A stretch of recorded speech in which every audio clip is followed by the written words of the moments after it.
Olá! E aí, tudo bem? Prontos para mais uma aula? Isso aí! Então vamos nessa! O que nós vamos estudar hoje? Arcadismo ou neoclassicismo. Antes de começar, não é inscrito ainda no canal? Então vai lá, se inscreve. Curta esse vídeo, compartilhe nas redes sociais para a gente divulgar legal o nosso canal, tranquilo? Ative o sininho para receber as notificações. Vamos começar? Vamos começar.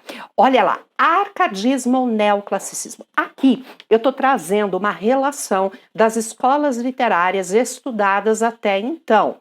Trovadorismo, que é literatura portuguesa, primeira época medieval, 1189 ou 1198, dupla data até 1434.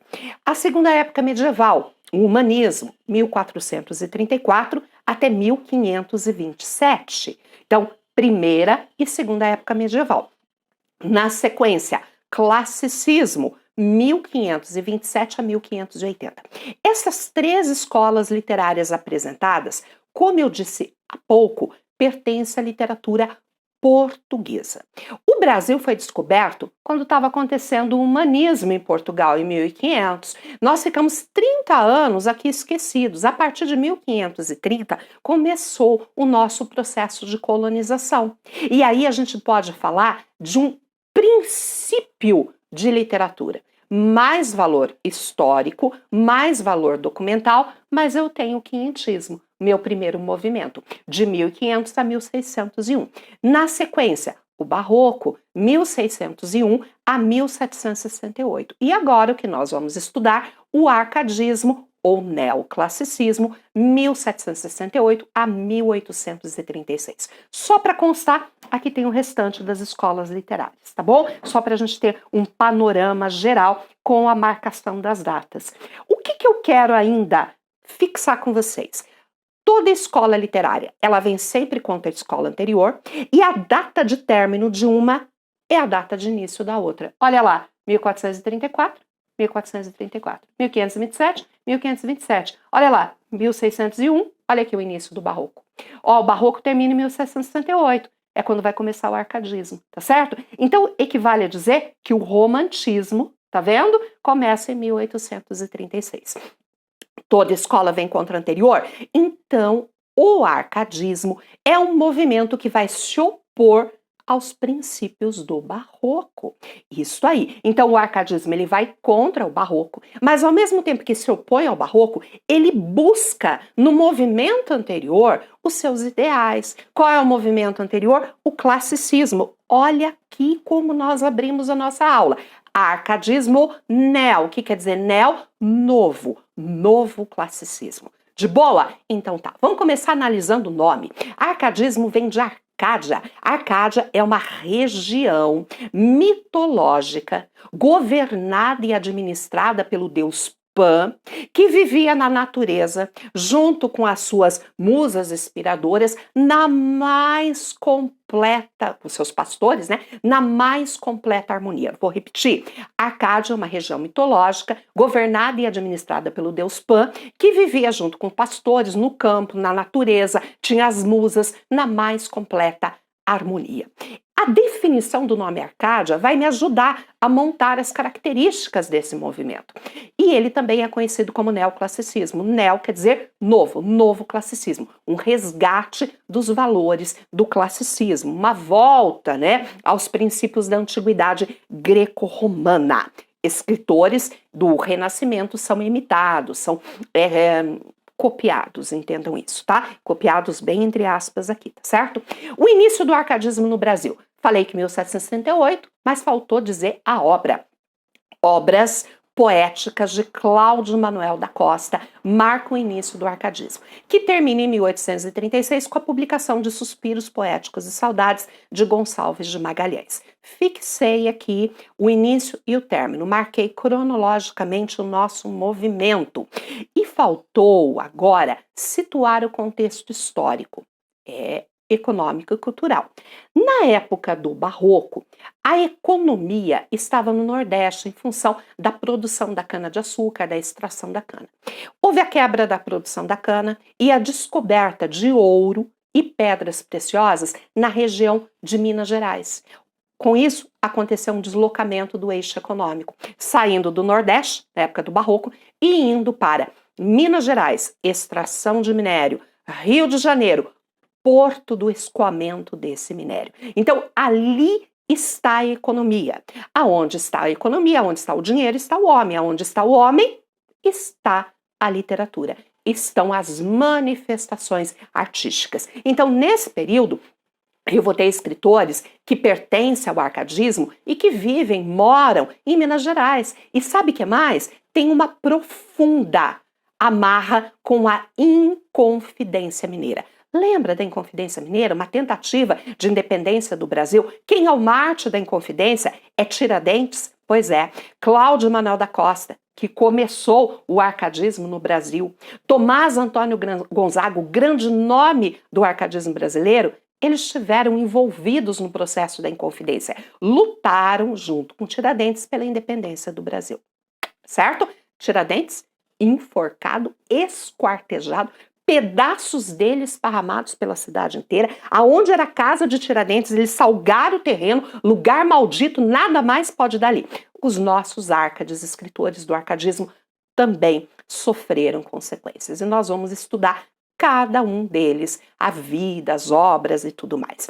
Mas agora é a hora de olhar as características do arcadismo.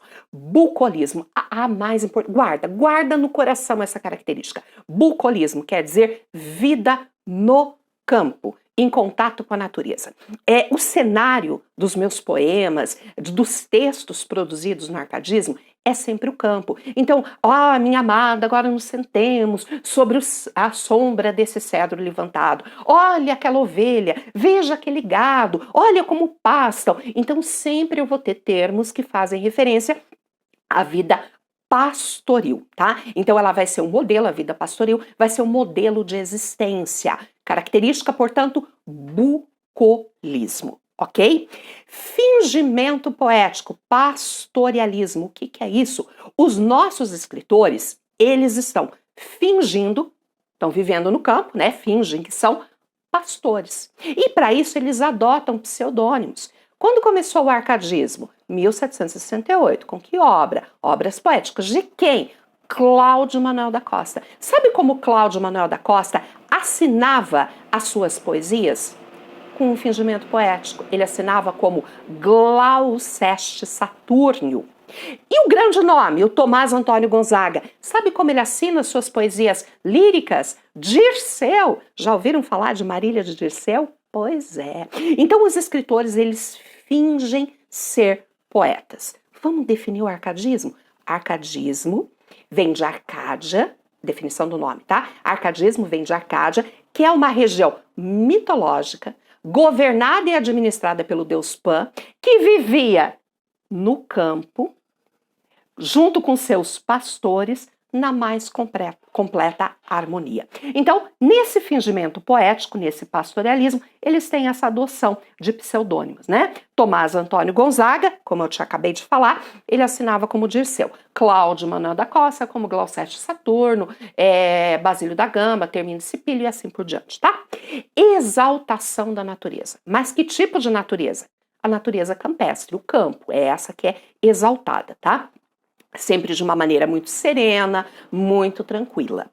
Universalismo. O poeta Arcade, ele escolhe como tema situações que sirvam para ilustrar ocorrências comuns à maioria dos homens, não se prendendo a dramas individuais. Então, os temas são temas comuns, são temas gerais e universais. Tranquilo? Segue comigo.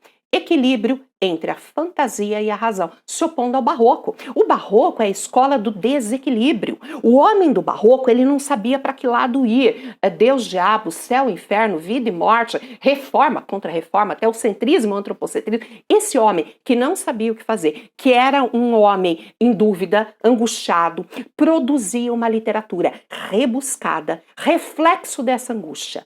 Tanto que quando estudamos o barroco, nós vimos que uma das principais figuras de linguagem que aparece é a antítese, aproximação de palavras contrárias, paradoxo, aproximação de ideias contrárias. Só que esse homem em conflito, esse homem em dualidade, esse homem em dúvida, se define.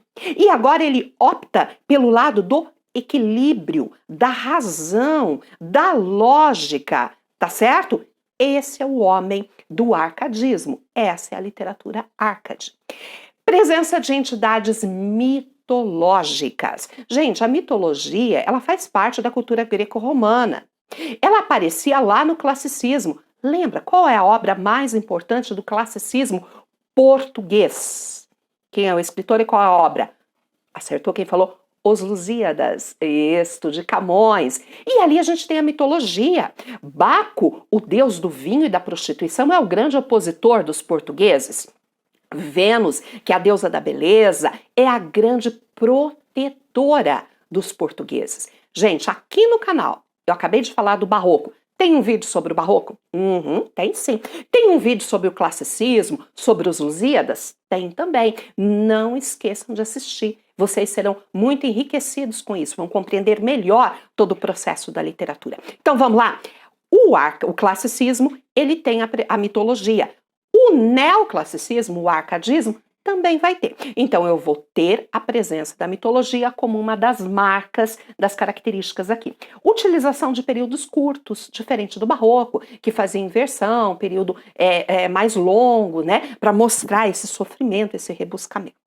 Utilização de versos brancos, ou seja, versos sem rima, tá? E o barroco ele se preocupava muito em fazer o processo de rima e de jogo de palavras, tá certo? Agora que eu apresentei as características, as principais características, tô indo para o final aqui, falar sobre os lemas Arcades, ou os temas Arcades. Carpe diem é um dos temas. O que quer dizer carpe diem?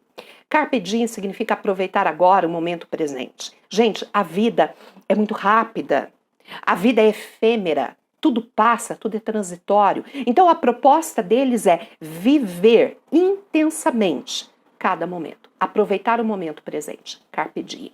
Lema, tema, Arcade. Como é tema Arcade também, inutilia truncat. O que significa isso?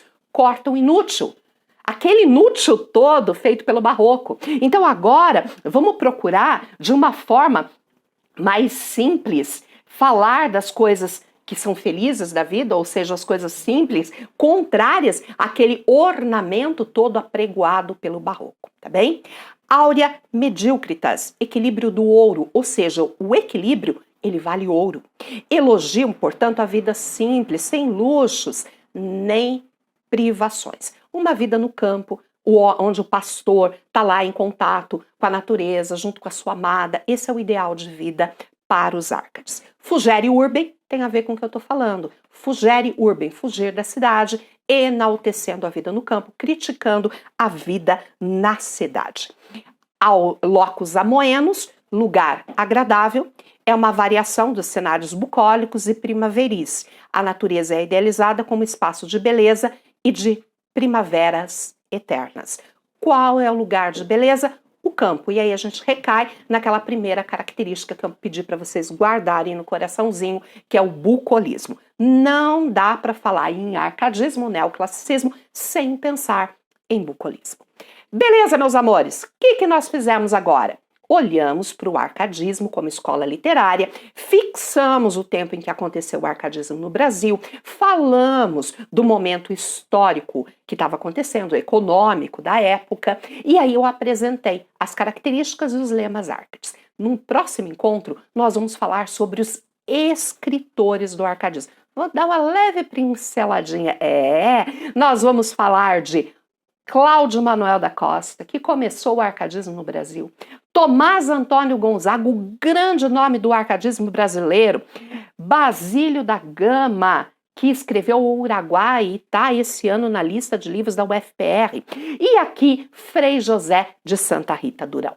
Muito bem, espero vocês aqui no nosso próximo encontro para darmos prosseguimento ao estudo do arcadismo. Fiquem com Deus e até a próxima.